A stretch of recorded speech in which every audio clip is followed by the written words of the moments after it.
We can speak to Chip Gibbons, Policy Director at the US Civil Liberties Organization Defending Rights and Dissent, who joins us now from Washington. Chip, thanks for joining us. Thank you for having me. It's an honor to be on the BBC. What do you think the judge will decide?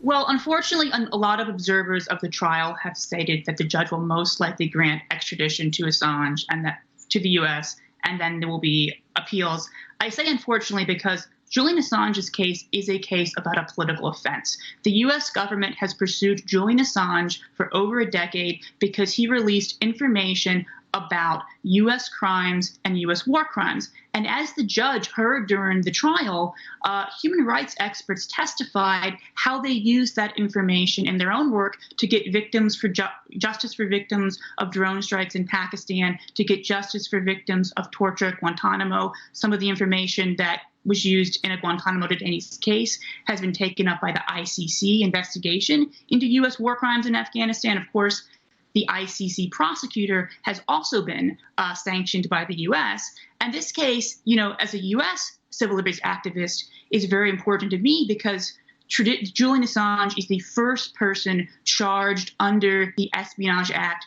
for publishing or printing truthful information. And if you can charge Assange, everyone has said you can charge the New York Times, which has published the same information, which is why the New York Times, The Guardian, and all these newspapers and free speech groups are against this.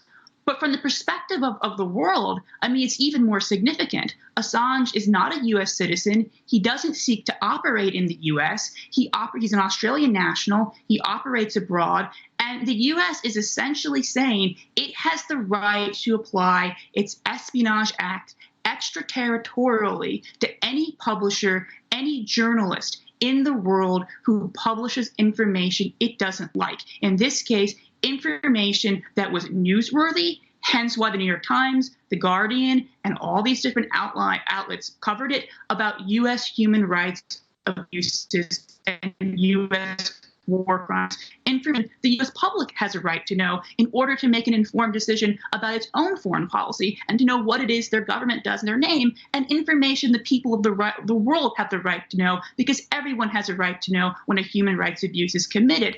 And it's just really shocking. Chip, if I may, you're saying that you expect he might be extradited, but either way, do you think that there will be an appeal? My understanding is that either way there will be appeal, and it will go on for a while. Chip Gibbons. And of course, if he comes to the U.S., there will be constitutional challenges to the charges against him. Chip Gibbons, thanks so much for joining us here on BBC News. Thank you for having me.